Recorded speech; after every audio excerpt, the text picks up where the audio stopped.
Hello everyone, this video is the first part of several part interview that I will do with Siddhant Das.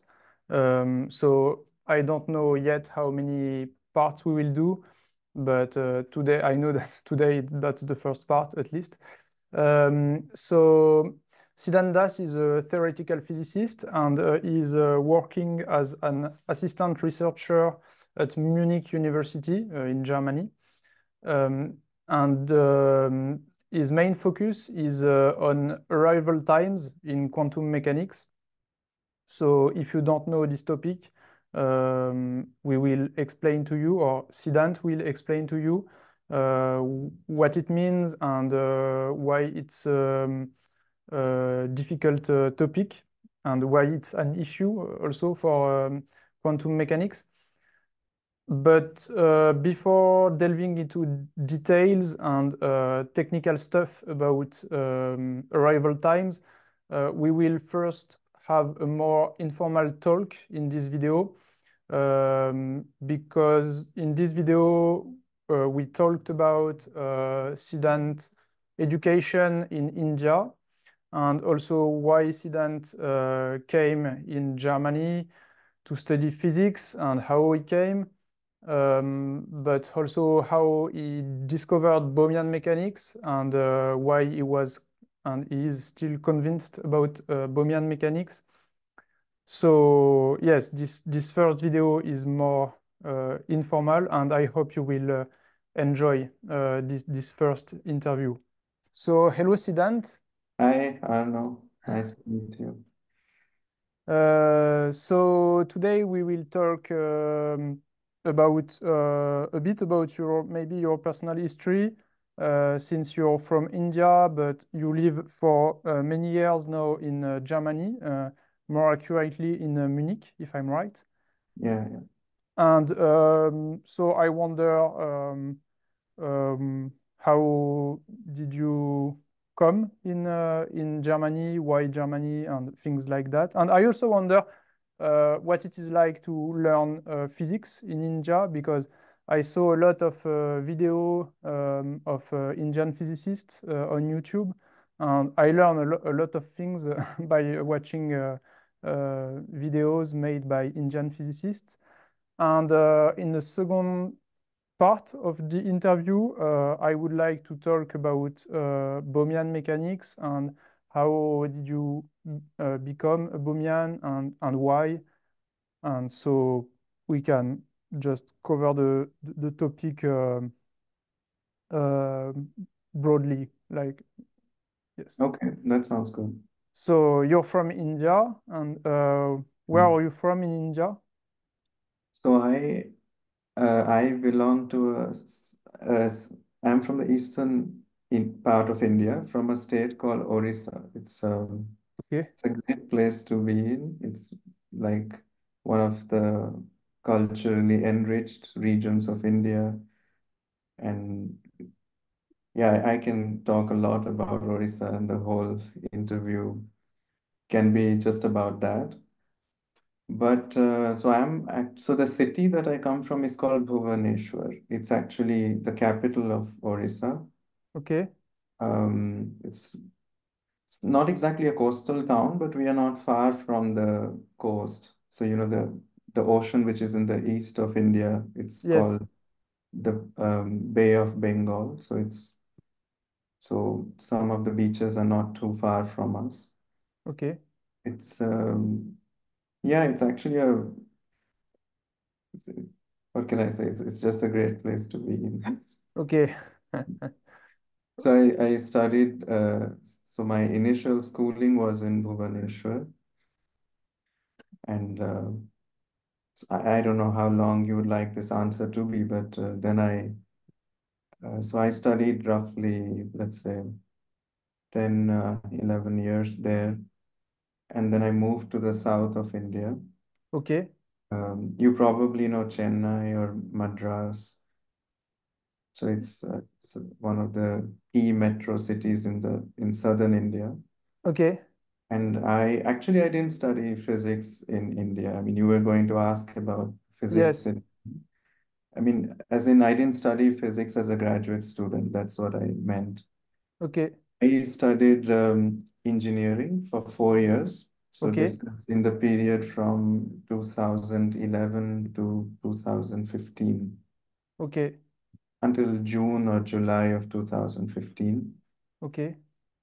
And oh, before I forget, so Orissa is known for great food, actually, like absolutely Great food. Okay. uh, a food that's not known to most Europeans. It's probably the best kept secret, and you should visit. I mean, to really experience it. It's not food. It's really an experience. Okay. I should mention that. And of course, the place is known for a lot of art and history, magnificent temples and architecture, like just outstanding Okay. work of art you can find all over the land. Like it's also a very agriculture heavy part of India. A lot of like rice is grown in large amount, big rivers, nice people, very, very welcoming people, and Okay. love to cook for each other, for family. Yeah, right. Okay. So then, yeah, so I studied electronics and communications engineering for 4 years. So my bachelor's was in that. But I was already moving closer to physics in this period. And so the short story is then I switched to theoretical physics for master's. So bachelor's I did in engineering, then I Okay. uh, moved to Munich for theoretical physics. Okay. And so I did master's for like 2 years until I think end of 2017. Yeah, and since then I've been here basically. Okay. So you officially began theoretical physics by coming in Munich? Yes. Yes. Okay. So graduate studies in physics I did here in Munich Okay. Okay. from 2015 October. That's when I started. Okay. And how did you get this opportunity to come in Munich? It's well, I mean, short version is I applied and then there was a Okay. interview and then they felt, okay, this guy can be here. Okay. But as you know, physics as a subject, I mean, maybe it's fair to say it's almost a calling. If you're very serious about physics, you are serious about it not just the day before you apply, but for quite some time, and you think I think, I mean, now that I have so many physicist friends, it's been different for everybody, like how they found their calling in physics.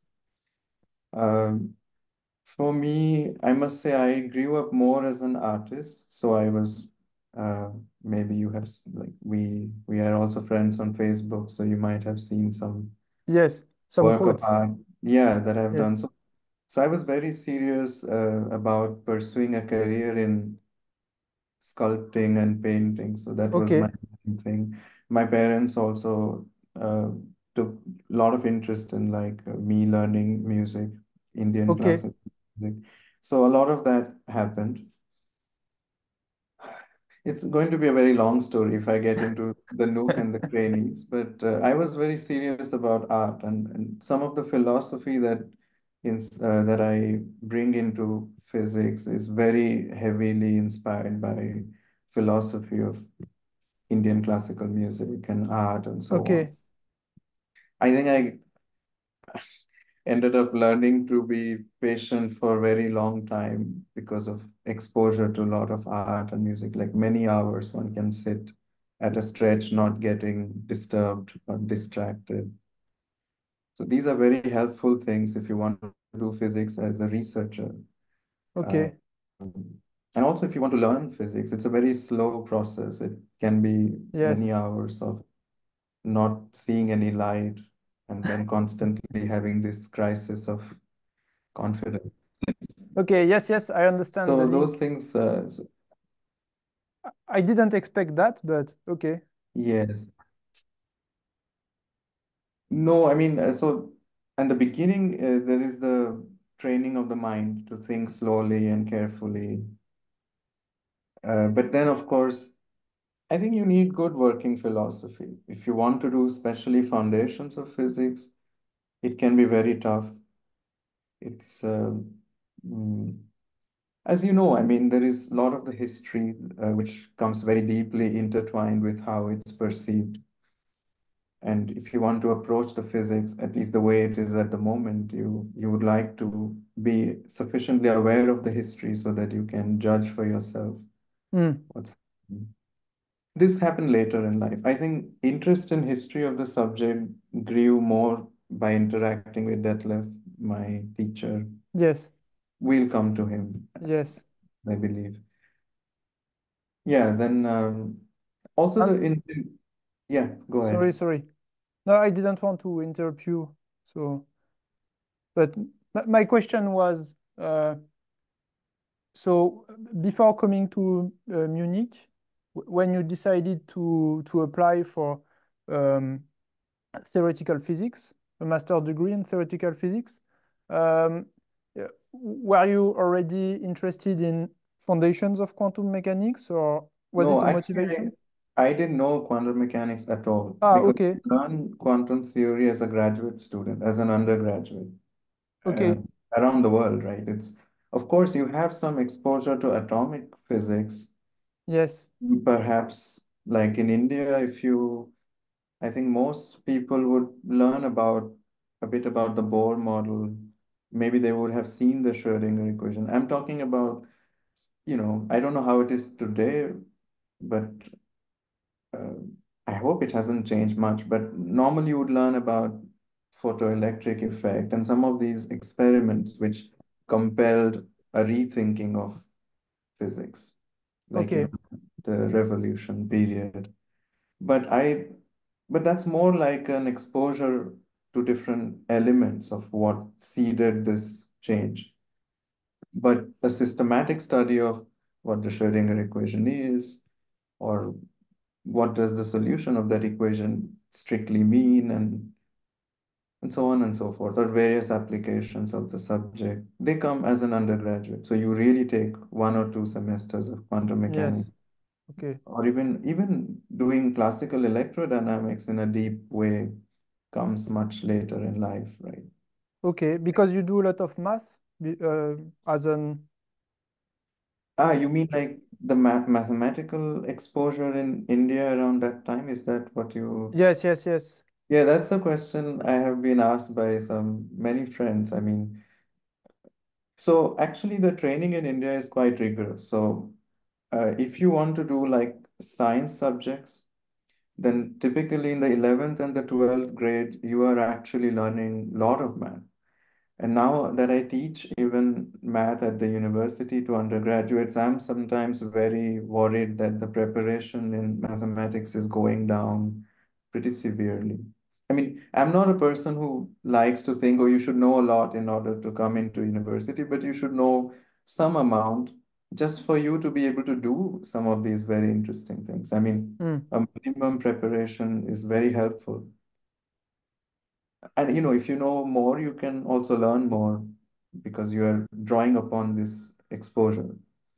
okay, In any case, so in India, there is actually, so if you want to get into some of these top engineering institutions in India, there are so many students trying to prepare for these national level competitive exams. I mean, if you go to YouTube, there are just so many videos covering the life okay, of a Indian student in that period.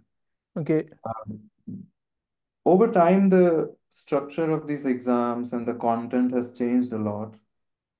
I mean, it has been changing even when I was studying, the teachers would say, "Oh, it was very different when they took it." So it's an ever-changing scenario. But what has definitely been a key element of this part of a Indian student's life is very rigorous training, like lot of problem solving.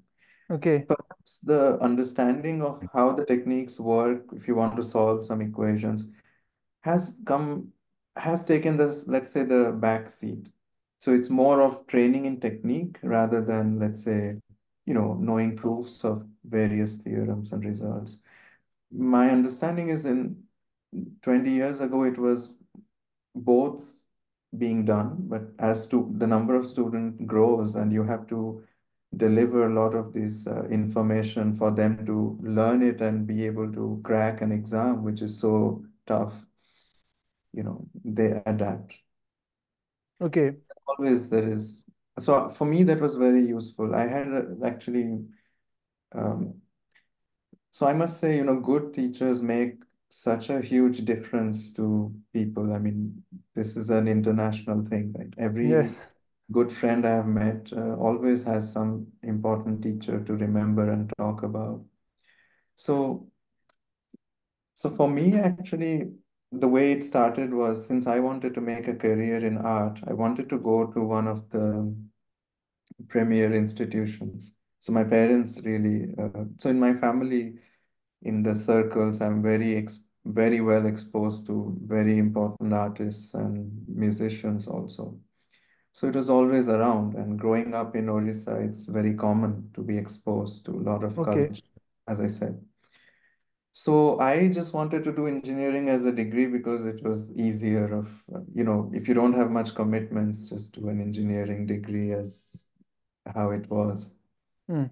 But when I was preparing for these engineering entrance exams, I met one of the, you know, he was the second teacher that I regard as most influential in my life. He was a physics teacher. The first teacher I had was in school. Okay. Uh, and even though I never thought, in school, you really don't think too much about physics as a career. You are really already admiring how systematically people have tried to understand the world, the various laws, and Mm. basically the structure of physics as a subject, as a discipline, like, you know, and so on. Anyway, so this is 11th and 12th grade when we are preparing to get into some engineering school. So I met, so I'll take his name. His name is B. Pavan Kumar. I think for me, I mean, not meeting him would have, if I maybe it is fair to say that we wouldn't be having this interview today if I Okay. hadn't. So I would keep it short. I mean, so from him, one of the important takeaways was the importance of practice, like really trying to engage in a lot of problem solving. Because, of course, physics research, at least as a theorist, is also about a lot of imagination. Like again, we'll come to it. Like in theory, there is division of labor. Different type of theorists are trying to contribute in different areas of physics. But if you want to be a bit in the so I see more myself in the territory where I try to take more interest in the consequences of theories rather than building them myself, Yes. compared to my friends, like some of my friends who are Yes. more invested in that. But for that kind of activity, you really need, uh, I don't know if it is correct to say, you need some amount of muscle memory. So you don't you want some of it to be natural for you, some of the calculations, some of the Mm. things. It's very helpful, I'm saying. Perhaps you don't need it, but for me it has been helpful. And this came from Pavan Kumar. Like he really imbibed a lot of very interesting working philosophy. And for example, one of the things that I really value from him, which has helped me in the long run, was to develop various techniques of consistency checking. Like, how do you know that you have done a calculation correctly? I mean, normally in school, you would know what the solution is, it's given to you. But he said, oh, what if you didn't have that? I mean, he tried to Yes. somehow put you in the seat of a working scientist, like you are Yes. trying to figure out solution of a real world problem. Yes. How do you know that you are in the right track? So he would give Okay. various consistency checks. Okay. So that was very important. And then he also, another thing I want to mention, he also encouraged you to somehow design your own problems and then share it among friends, like, like we were learning together in a group. and then we solve each other's problems. But that was like a little later stage. First, he encouraged us to really solve a lot of these, the topics around that time was just about everything, all the way from electricity, magnetism to classical physics to fluid dynamics to gravitation to sound and, you know, just about everything that's known to be true and important in the world, Okay. except quantum mechanics, because that was not part of the topic. Yes. So once, and he encouraged for those students who were so excited about physics, someone like me, to work with this some of these Russian author textbooks, which were very difficult at that time, and but he taught so well, and he was very systematic, and he helped us to um, be able to solve these problems. And yeah, and then we could design our own problems. And this was basically 2 years of very rigorous, uh, yeah, physics training. Yes. I went into engineering. So actually, I had qualified to be at a good physics institution in India, but somehow, I thought, I want to do a bachelor so that I will get back to my art activities. Okay. This is how I mean, I'm giving you a very short version of the stories. And in this, a lot of nuance gets swept. But roughly, I was not very serious about an engineering career. I Okay. mean, I'm always serious. I must say, as a person, I'm serious about the subject. If somebody is teaching something interesting, I would always like to ensure that I understand the message and get to engage with it. But that wouldn't necessarily mean that I come back home and I'm thinking, oh, tomorrow I'm a working engineer or a working physicist and so on. I Okay. mean, yeah, then I did engineering from 2011 to 15. So I did electronics and communication. So some of the papers in that field I like a lot. So I like the subject. Some of the communication stuff was very cool. So I got cut out of physics more or less officially for that period. Um, but um, so there I met the second most important teacher in my life, with Okay. whom I'm in touch till date, and we talk frequently. Uh, she was one of the finest math professors I've met in my whole life. Like great teacher, very knowledgeable. Like so, I mean, again, as I said, we can have a whole interview about just Okay. teachers. And so her name is Dr. Hemalata Tyagarajan.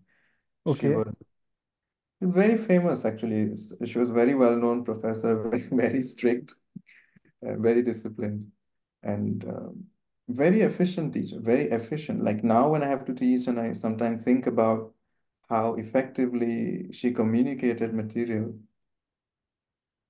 it's really an art. I mean, good teaching is an art.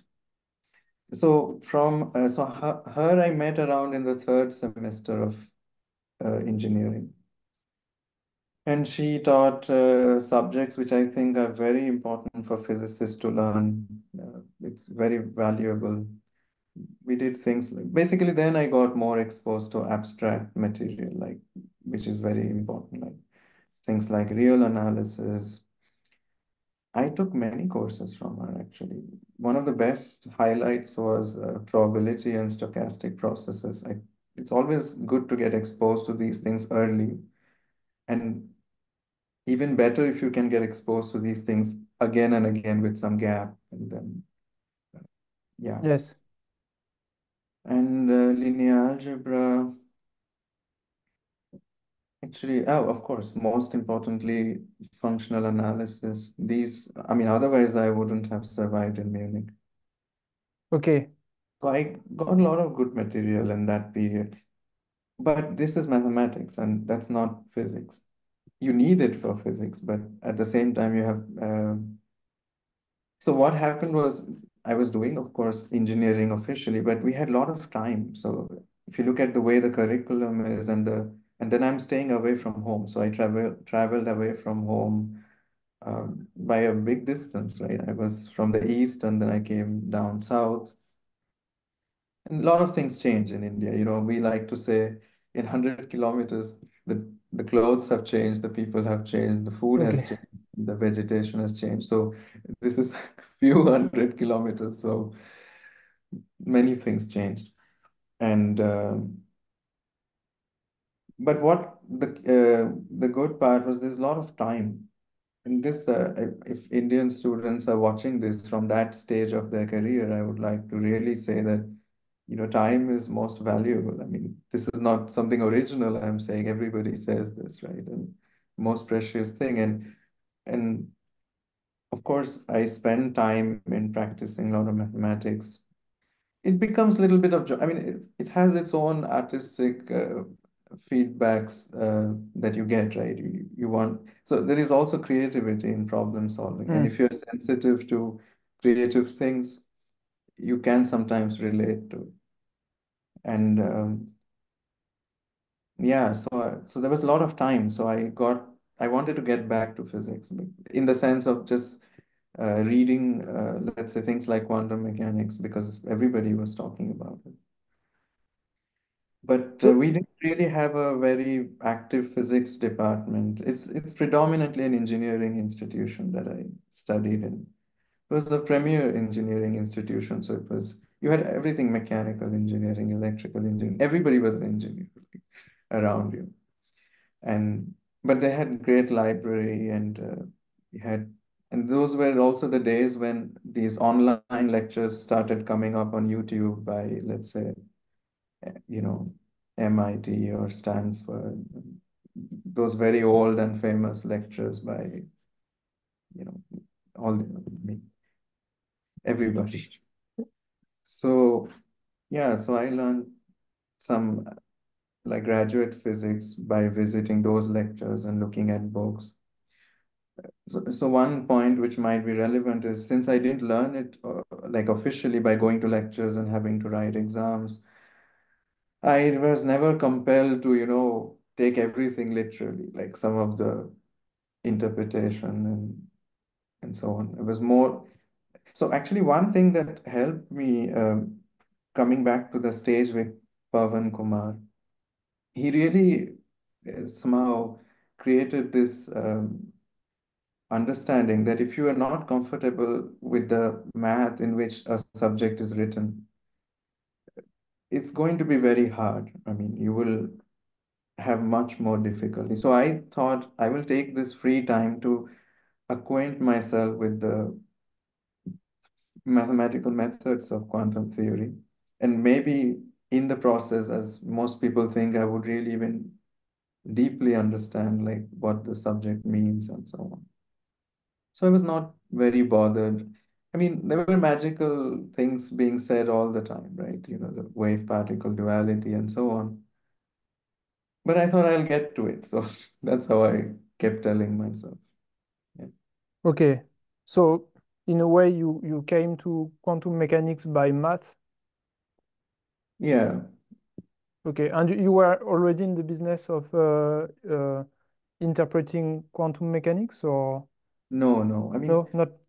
I always thought, since I knew so much classical physics, it's actually very shocking, I think, for most physicists to discover that, you know, a subject would need an interpretation, that's like a separate job to be done. Yes. Like a physical theory is supposed to, you know, be very clear, and it should be articulated in clear terms. Okay, I mean, to be honest, there would be certain concepts which are taken for granted, which cannot be defined, and in more fundamental terms, maybe, you know, you have the notion of space time or a reference frame and so on, which are not, let's say, further defined, or maybe one of the laws is just a definition of it in terms of something.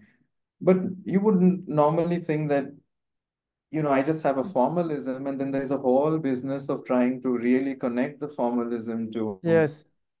the world that you see. At least that's not the character of, I'm sorry for the sound. There's No, a, no, it's okay. It's okay. yeah. So I never thought there would be such a thing. So it is a bit shocking in retrospect that yeah, Mm. you see this division of activity here. Like there's the interpretation, there's the theory, and you would always think that was physics, right? To really understand the world or explain observations in terms of a very clearly laid out Okay, theory, which has a mathematical formalism and so on. okay. So yeah, I was not into it because I never thought in my dreams even there would be such a thing like that, like you have a formalism which doesn't mean things clearly, and then you have to engage with what it could mean and so on. Yes. And so at first you started to learn quantum mechanics by yourself, by watching videos on. Yeah, video. So there I learned basically I learned quantum mechanics from a very famous professor who's on YouTube. Like he's, I don't know, several million views. His name is V. Balakrishnan. The very Okay, famous professor of physics. I mean, he's known to people world over.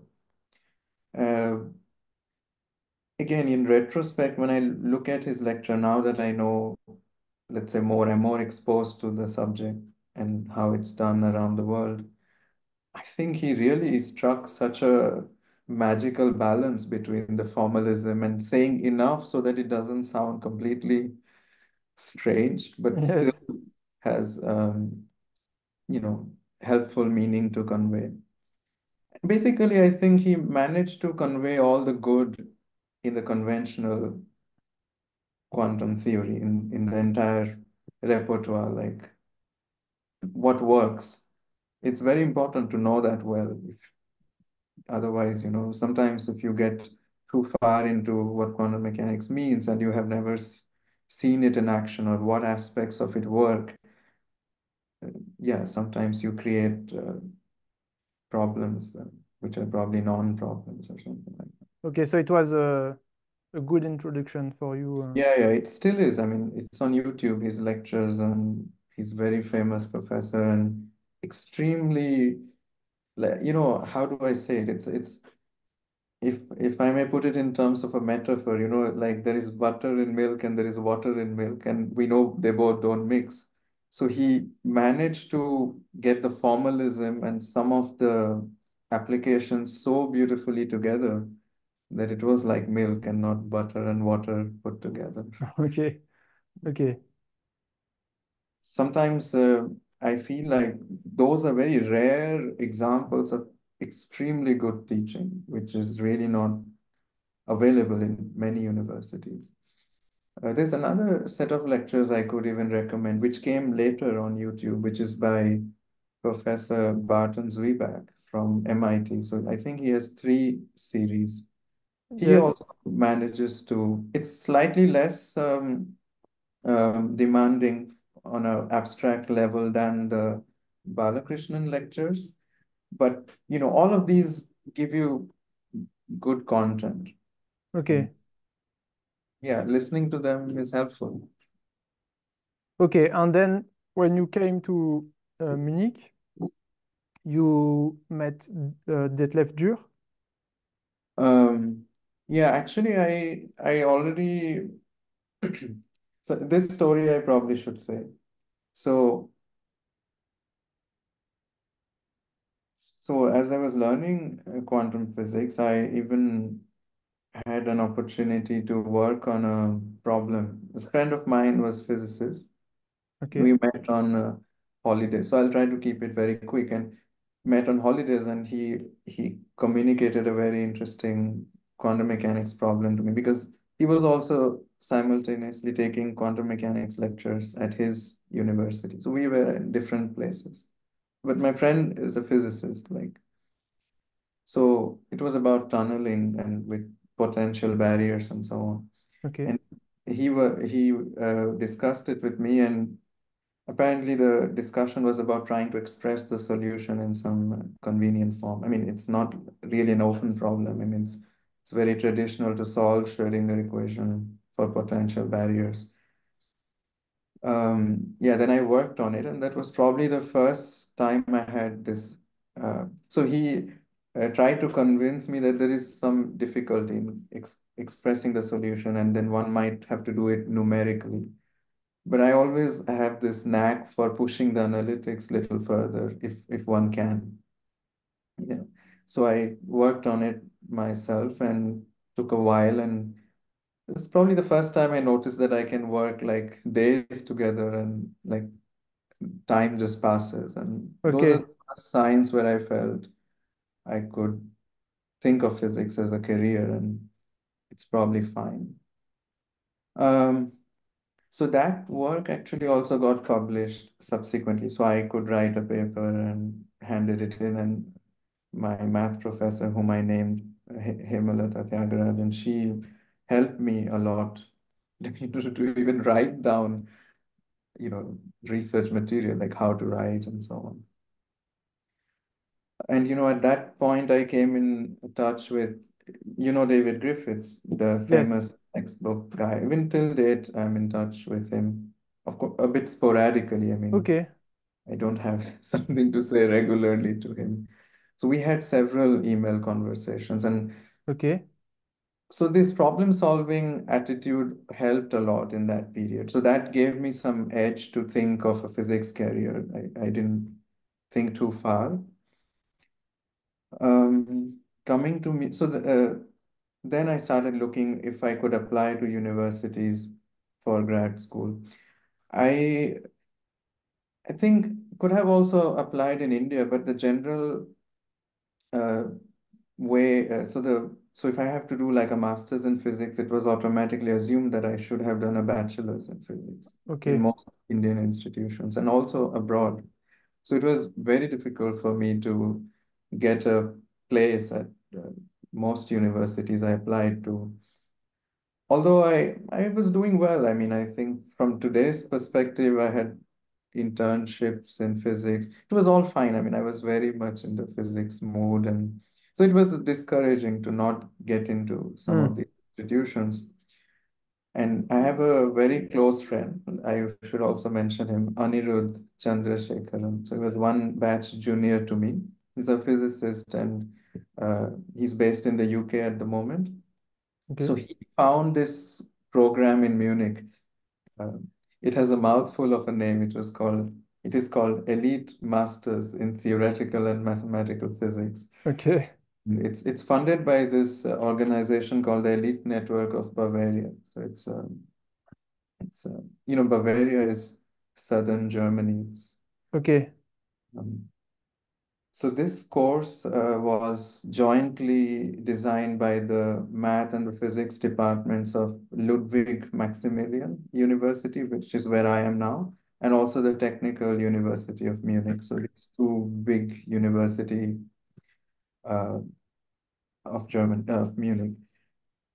And so I was a bit disappointed. I mean, it's again, all these microscopics are irrelevant in the long run, that there were a lot of disappointments, and I always thought I could do physics and I'm prepared well, and I would like to study it because I got very interested, like my interest grew a lot more in that period. So my friend Anirudh and then my professor, like Tyagarajan, they sort of pushed me into this course, and it won't be wrong to say that they almost literally applied it for me. Okay. And then I got Uh, opportunity to appear for an interview, and Yes. then they accepted me. Okay. I was also worried that I wouldn't do well because it's a very difficult course. And I mean, I had exposure to abstract mathematics, but not a lot. So then I came to, but this was one of the only options, and also economically, it was most viable, right? Because you don't pay. I mean, that's a great thing about Germany that they teach you for free, they educate you for free. Ah, That's okay, okay. But you didn't have a grant or no, for masters I didn't have. So it was. I mean, I think it's still somewhat affordable than some of like if you do a management course in India, it's much more expensive okay, than okay. physics here, but I got two scholarships in the second year of master, so that helped a lot. It didn't cover everything, but covered just about the relevant things. Okay. And Yeah, but then once I finished masters, I was supported full time. But then Detlef came in, so he helped me to get Okay. position and so. And so you met Detlef during your master degree?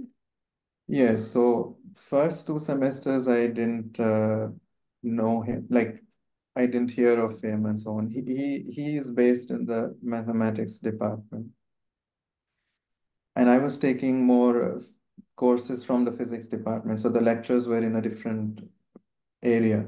So I saw Yes. less of Detlef. Um, so this program had a few core modules, as they call it. So those you have to choose, I think, 2 out of 3, or I don't know. Like now, I think there are 4 core modules or something. So I had done those, and then the rest you can choose what you want to do. You want to make something like 120 credits. The core modules are probably 20, 18 or 20 credits, I think, and the rest you can do. Of course, there's the master thesis, which is like Hmm. 40, probably 40 credits or 45 credits. So I was looking around for what to do, things that I could follow. Of course, Ludwig Maximilian University has very rigorous courses also. So if you're inclined towards mathematical physics, you can do. And I was initially a bit inclined in that direction. Like, um, but anyway, so as it happens, one day I can tell you it is very it's a great story, I think. So I came in one day and I saw this course. So it's all the sorry for the sound again. So there are these courses and the hours written on the door, and there's Introduction to Bohmian Mechanics. It's written in German. Okay. I was completely surprised. I was like, what's Bohmian mechanics? Like, Yes. never, I mean, there's classical mechanics, there's Newtonian mechanics and quantum mechanics and some other Bohmian mechanics. And I had this feeling that since it was from the math institute, it could be like a very technical subject, Okay. not much to do with physics. But since the first week, we friends try to sit in all the lectures and see what's going on, and then we decide what to continue and so on. So I just went in. The other reason for walking in was it was completely full. Like it was almost like a theater where people have come to watch a show. Okay. It has huge And success. uh, for a reason, I mean, I think the key reason was Detlef was retiring the following November. Okay. So he somehow wanted to give like a full-time course on Bohm's theory. You know, it's based on his red book, the one written with his Yes, with Stefan Teufel. former, with Stefan Teufel. I don't have it here, but I could have otherwise shown it to your audience. Um, So it was his sort of a last full-time course. I mean, he was famous professor. I mean, he taught a lot of the major bachelor math courses, so people knew him definitely in Okay. that. So everybody came to attend that lecture, whether they had anything to do with Bohm's theory or not. I mean, Detlef was very charismatic professor, Okay. and enough has been written about his success as a teacher and mentor on the internet, so people can read. I just walked in because I saw so many people and people of various age groups, like there were married couples sitting there, and like I was really amazed that it's a mathematics department course and it's almost like a concert. And then I came and sat, and Detlef walked in sometime later, like quickly. But you can see his approach to science, can we can discuss it later, and the Yes. philosophy, but just his personality and his lot of love sort of pouring out of the person.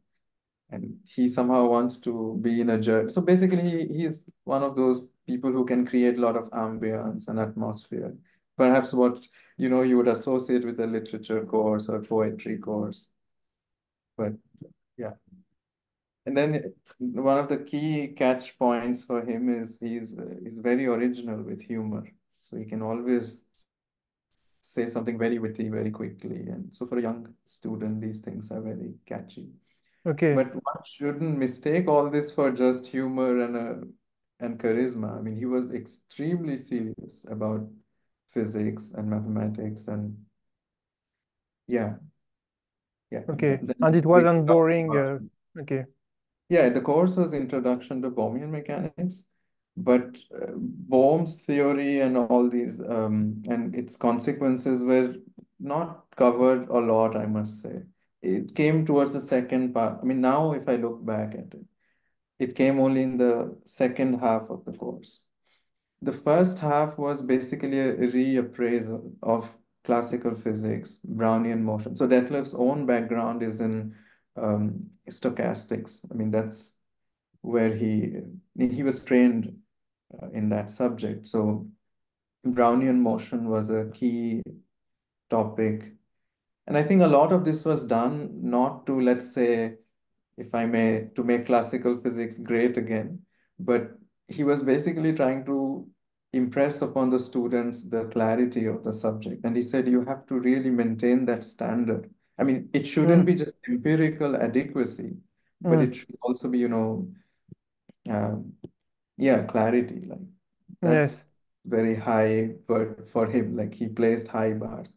So in my career, I had a lot of technique background and interest and so on. But now I met a person who is very different. Like he has placed now another level of demand on a physicist. And yeah, so that was hard to meet. And yeah, Okay. yeah, I got very attracted to him and then to the subject. So first I got attracted to the person, like Yes. a great teacher and mentor. Then of course, subject. Yeah. So you started to read about Bohmian mechanics Yes, yeah. besides the lessons? Besides, Besides the lessons, I yeah, mean. yeah, yeah. Um, um, so there is one. So you were telling me before we started recording that what Yes. was the thing that attracted you the most, the double slit experiment and so on. Yes. For me, actually, there were very various, let's say, landmarks where I felt that the theory and the kind of explanations it provides is so compelling. And Mm. again, even from today's point of view, I really don't make too much of a distinction between the formalism that is taught in a quantum mechanics lecture and the Bohmian description of the same experiment or the same problem. I really see them all giving you a very coherent account of what is likely happening. Mm.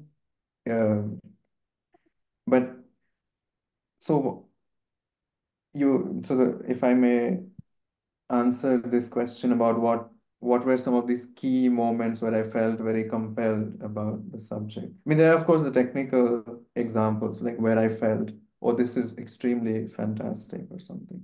Mm. But on a personal level, you were also asking me about interpretation before, if I was exposed and interested. And I said no, and that's true. But the uncertainty principle, for example, is very key. Nobody goes through quantum mechanics without having a session about it Yes. and having something to say about it. I'm not going to bore your audience by discussing it. I mean, I really think it's a bit overrated in the way it is introduced in the courses. Mm. So let me share this anecdote with you, which is very important. And for me, it's very important. So I mentioned Professor Tyagarajan, so my math professor from From India? engineering. Yes. Yeah. And there was this, so there's this occasion. So there was this period when I was applying and not getting acceptance from various universities. And I Yeah. had another friend of mine um, in that period, we were very close. So Okay. this friend of mine is computer Ah, sorry. very brilliant. So both of us were in a similar boat in that period. So one day, this professor who was quite close to us, she said, "Look, Why don't we go out? I said sorry because I had Is it okay now? yeah, yes, I had a issue with the connection, and the sound uh, was bad, and it freezed as well. But I think Okay, uh, so is it, it's, yes, you can okay. go ahead. You were explaining the role the role, sorry, your math teacher from India Yeah, yeah. played. Yes. Yeah, so I was describing one anecdote which was somehow it's always in my conscience, like comes back to me. So it Okay. was so we went on a car, we went on a small trip. So a friend of mine, I and Professor Tyagarajan, and we were in the car. It was a very long, few hours of a car ride, and we started discussing about mechanics because I was studying it on my own, and of course, all the math I was learning from her. Yes. But she's such a natural, she's so curious about things, and she wouldn't take any bullshit for, uh, if she asked the question. So she was asking about the uncertainty, or we were discussing about the uncertainty principle. Okay. And I mean, from today's perspective, I think I was really saying some acquired things about it that you hear in the lectures. I was just because it was not a technical subject, it was more about the meaning of the Yes. uncertainty principle. Why is Yes. everybody saying it's something so deep and fundamental about quantum mechanics? And I was more or less just echoing, sorry, what the what you hear in the lectures and so on. And she was very disturbed by it. She wouldn't take any of it. Like, no, it doesn't make any sense. It either has a position or momentum. What does it mean? It has neither. What do you mean by you cannot even define? Like, we were going through this. It was a Yes. small episode, and I had forgotten about it because there were so many things to worry about and move places and so on. Yes. But then I was sitting in that left lecture, and I said, the first half of the course has just been about classical physics and various things about it. Then he starts Bohm's theory, and if you go through the red book, he gives a sort of a derivation of the guiding equation and so on. I mean, I have to be careful when I say derivation because that's a fundamental posit of the theory. So, Yes. speaking, you are not going to derive it from five other things, but let's keep that discussion for later. But he writes down the guiding equation, and I always have a certain attraction for differential equations and so on. Um, but I really have a flashback. I mean, I'm not making this up in that moment. So I'm sitting in the lecture. He writes down this equation, and he's not making a big deal about it. He's saying, look, here is an equation of motion, just like Newton's and so on. Mm. For quantum particles, like particles which go through double slits and create this interference pattern, this equation is supposed to be describing their movement. And I must say, that moment I had this flashback about this car ride with her. I was like, oh my God. I mean, there is no need for any further commentary. An equation alone, as you know, in physics, is so much in itself. It dispels all this extra talk, right, that happened. And that was the first time I really felt like, oh my God, I have probably done something that's so unscientific, or I had all these difficult Okay. So things. it And was really striking for you to see the guiding yes, that equation somebody has written down an equation, and because uh, yeah. what you found striking by the time it was the equation itself or how it was derived. So as I said, the derivation was just to make yourself comfortable about it and not to feel Okay. like you fell out of heaven. But the equation itself, I mean, not the form or anything. I mean, I'm not even thinking about, oh, why is there a gradient there? Why is the wave function there? That's secondary. but just the fact that there is a proposal even for a Yes, concrete okay. equation by Yes. somebody. I mean, it's not even like De Broglie said it, or sorry, I would not be able to say his name in the way it should be said, so you have to forgive me. Um, but yeah, just that equation. And I thought that equation literally says this is the complete movement of the electron. I mean, what was I saying on that day in the car? Like, you cannot define it and so on. Look, somebody has done it. Yes. So I was very much feeling guilty about this whole, Yes. So yeah, it's a bit like the quote of John Bell about not being exposed during his training in physics, not being exposed to yeah, bomb theory, yeah, and yes, and people around him denying the possibility of this kind yeah. of theory. Yeah, that is even stranger, right? I mean, you get exposed and then you deny with various, as we can go through these arguments. Mm. I mean, of course, in your channel, you have the videos covering all these things by Jean. Yes.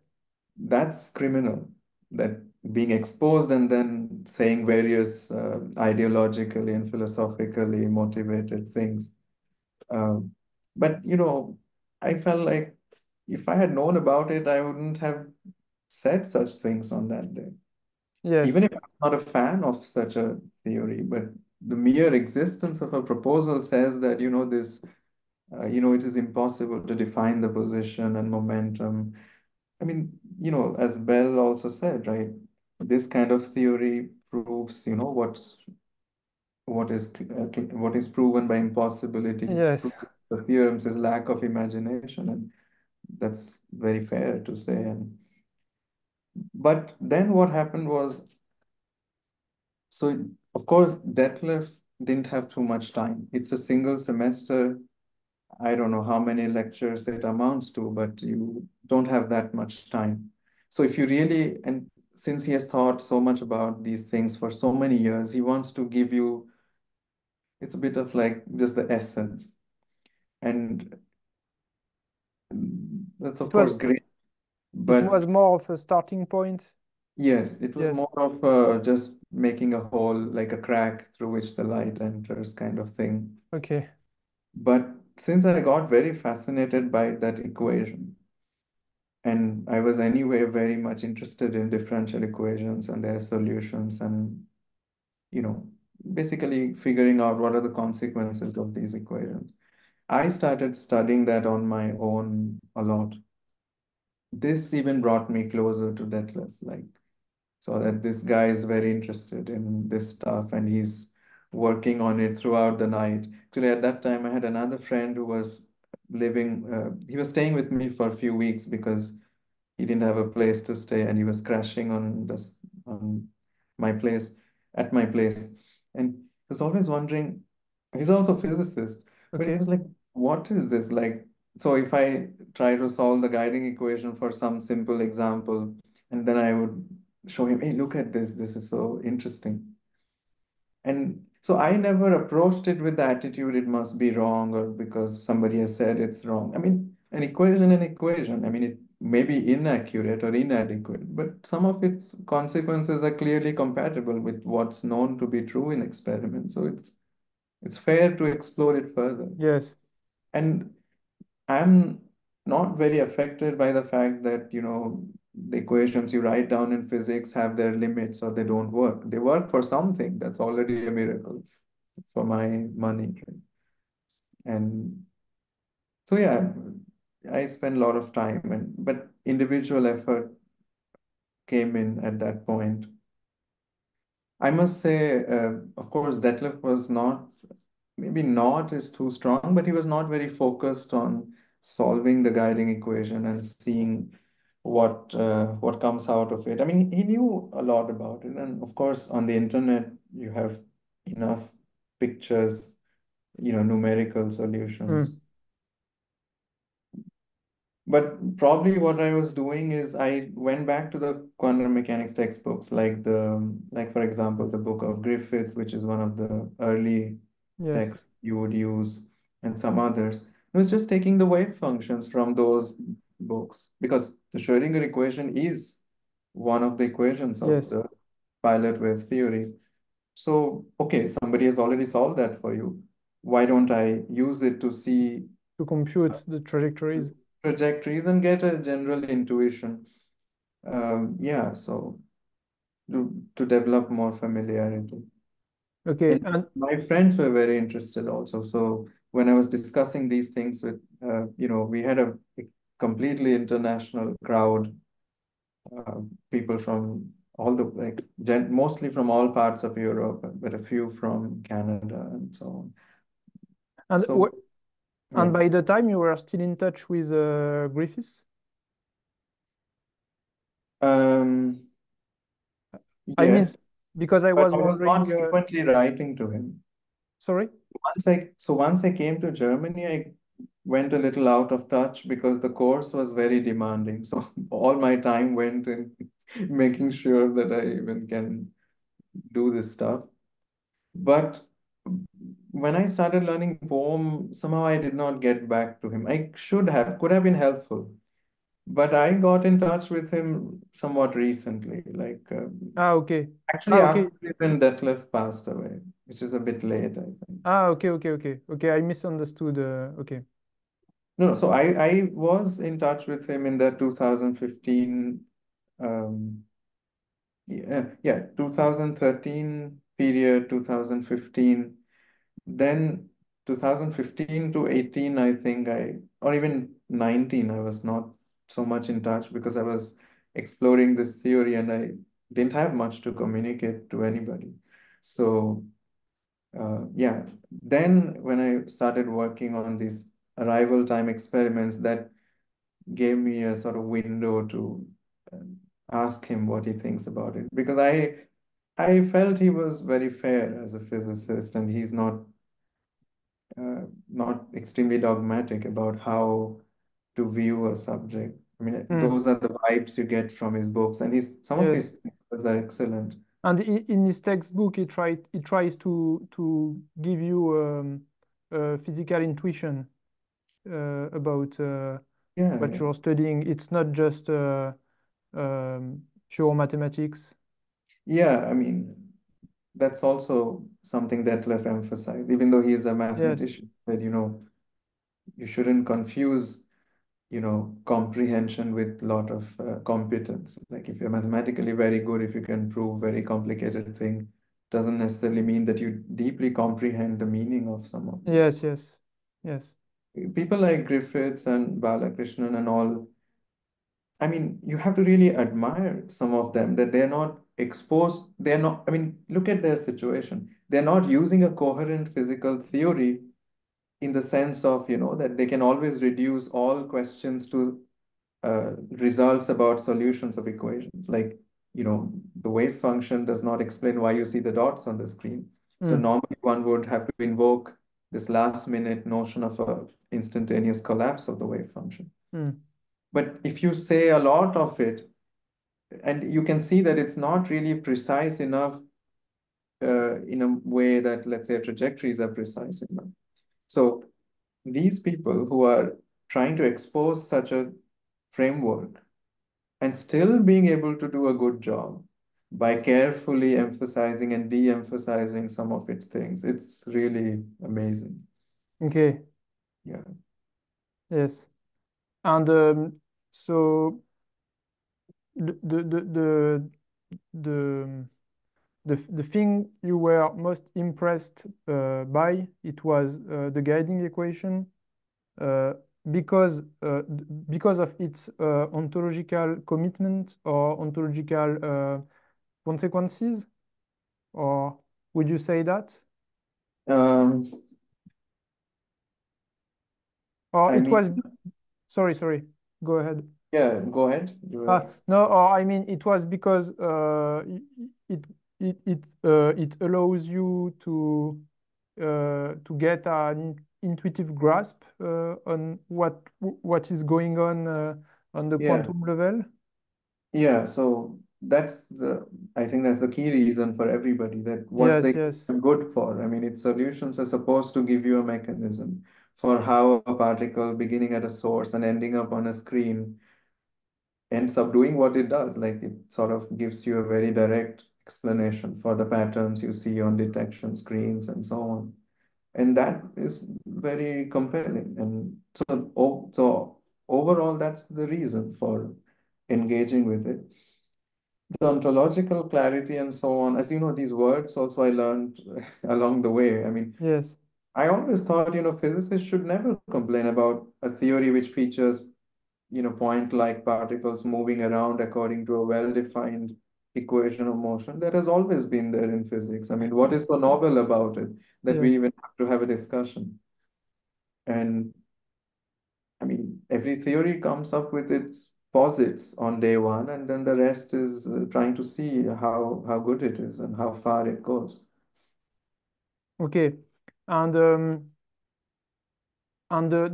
you were exposed quickly, sorry, after that to non-locality, or because since it's a dynamical Yeah, aspect or property of of the the guiding Bohmian equation. dynamics, but Yeah, it's not intuitive. So I must say the bell part was very quick in that lecture because, as I said, there was not much time. So I really did not appreciate it well into a year or two later, at least 1 year later. Because already in the single particle territory, I really had to understand what tunneling means from the perspective of this theory. Because as you know, my first research paper that I mentioned was about quantum tunneling. So, yes, okay. and then all these, I mean, most of quantum mechanics is single particle quantum mechanics, where you have, some chance to even solve anything and check. And that took me some time. And once I had enough reason to feel that this new equation adds to understanding, then of course, then two body, three body problems, and where non-locality shows up Hmm. once you have particles with entangled wave functions. I mean, it was always there in the air. The discussion was constantly about EPR and Bell, but I took my time to get there. And then, what should I say? Like, I mean, it is certainly unnerving that you feel like, oh my God, there is action at a distance. I don't know, maybe the philosophical response help. Like, I feel like, look, there is an equation. It gives you a clear mechanism for what's happening, whether it's happening instantaneously, whether it's happening faster than light, slower than light. It is happening, and it seems to be a nice mechanism for explaining experimental observations. And Hmm. maybe I don't want to make light of it. I really think it's a very great result. It's extremely unexpected, and no doubt it should be told and retold with great emphasis every time it is discussed because it's truly a departure from the kind of Classical physics. equations and behavior we have in classical physics. Hmm. I mean, it's better to have precise equations to guide you in this territory than to have just nothing and say, I want this, I want local world, I want this and that. I mean, somehow I place myself in the comfort zone of, having precise equations to base your physics on than just, maybe prejudice or expectations and whatever. Okay, so and in a sense, how can I say that? In a sense, you kept the same attitude toward Bohmian mechanics because your current work is still uh, consisting of using the guiding equation and Yeah. trying to compute trajectories and solutions and Yeah, that's the main thing in most of the papers. Of course, I mean, yeah, so interest in the Uh, theory led to questions like, Sorry, Siddhant. what are some new things you can do with it? Uh, Be- is Sorry, it, the yeah, I guess sound. I'm back. No, it's Is, okay. You yeah, can. Yes. yeah, so I was constantly asking Detlef, like, what, like, as usual, as everybody does, like, why is not everybody inspired by this theory? Why is it not taught? And how can we experimentally test it and try Mm, to maybe predict aspects which are not covered by the operator formalism of mm, quantum mechanics?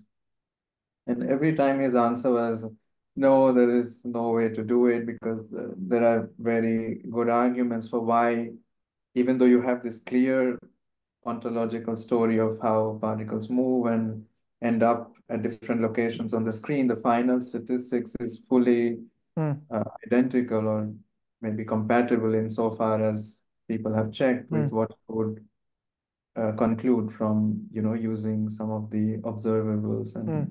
just doing it like in the quantum mechanics textbooks. And so at that time, I knew both sides. I had spent enough time doing those calculations and these. So, but that's fine. I mean, it's important to be told where not to look for. Otherwise, you would waste a lot of time. Yes. But I was constantly pushing him, why, tell me where to look. But he was not discouraging, but he was very blunt on that topic, which is a bit uh, I wouldn't say maybe it's uncharacteristic of him. He would normally say very deep things about a question, but if you ask him what are new predictions, he said, no, there are no new predictions. Like, give a short answer. I think it's a Okay. natural attitude. If you meet a new theory, you're always, well, new for you. I mean, historically, it has been coexisting with the standard theory since day one, more or less, or at least versions of what has become today pilot wave theory or Bohmian mechanics, de Broglie-Bohm theory. So versions of it existed from the very beginning. Um, so yeah, so I was anyway looking around for opportunities to see experimental signatures of the guiding equation. It's very Okay. natural to look for that when you meet new physical theories. Yes. And And would you say that it's what you're still trying to do right now? yeah, I would say so. Yeah, yes. Okay. I mean, that has been the undercurrent, but my goals have shifted because the problem in which I found opportunities to maybe spell out new or unexplored consequences of the guiding equation, which is the arrival time problem that we will talk Mm, about next time. yes. That that problem, once you work on a specific research topic, you can have these important underlying motivations, but the problem itself has its, you know, reasons and goals and motivations, and those take precedence. So that has also happened. So, as you know, the arrival time problem is about predicting the statistics of arrival time or flight times of quantum particles.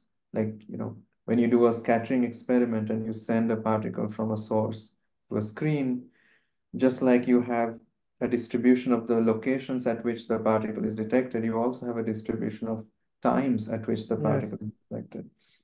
And as is widely known at the moment, this has proven to be a huge challenge to the traditional quantum mechanic to be able to predict these statistics. I mean, there is much nuance and we have to get into the details Yes. to not oversimplify things, but it's widely recognized today that this is a very important fundamental problem.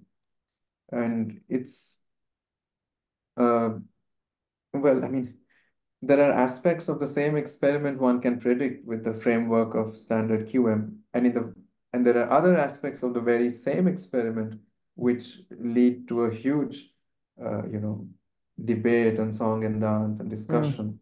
So these are signs of something perhaps deeply wrong there. And once I Yes, met this problem, and Detlef was hugely interested in this for a long time.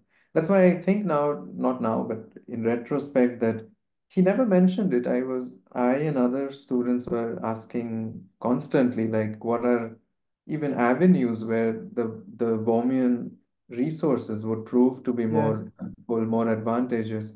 He rarely mentioned the arrival time experiment. Now I know, since I worked with him as his student later on, yes, I can give, I can venture a guess or hazard a guess at why he was saying these things. But yeah, so I started using the Bohmian trajectories for doing arrival time calculations. So yes, trying to compute this statistics. I mean, for the listener, it's obvious, right? If the dot you see on the screen is explained in this theory by a careful movement of a particle, and then you can calculate how much time it takes to strike the screen, and it's a very regular calculation, and in applied mathematics, these problems have been all around. Like in stochastic processes, you have the arrival time problems. I think they're better known as first passage time problems. In classical physics, you have problems. I know this famous Indian theoretical physicist, Subramaniam Chandrasekhar, who is known for the Chandrasekhar limit.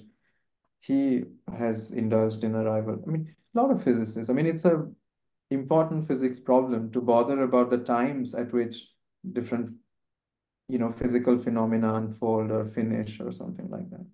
So it's a mm. very rich area of classical physics, applied mathematics. So the analog of that in quantum mechanics has posed serious conceptual issues. So I don't know for how many, for how long we are talking, uh, I but maybe Yeah, maybe it's a good place to. we should stop and we will keep Yeah, we going this do that. discussion in the next video, and the next video we will talk about your current work on time arrivals, arrival times, sorry. And so, yes, it will be a bit more technical, but uh, Yeah, I mean the yes, basic issue is easy to explain, but if you want yes, to engage with some of the literature, what other people are doing and so on, you know, yes, it gets a bit deep. yes, yes, we can, yes, it's easy to understand the context, the scientific Yeah, the context, context and and yes, and the goals, your goals, I mean, yeah, I yes. mean the goal is pretty. I mean, this I can say very comfortably that all the physicists who are working in this, if you read the papers, at least it's very clear what they're ultimately aiming for. Mm, Goal is very common, no matter what your background approach is. Yeah. okay, so it will be for next time, but thank you very much, Siddhant, Thank you so much and for see you engaging in soon. the discussion.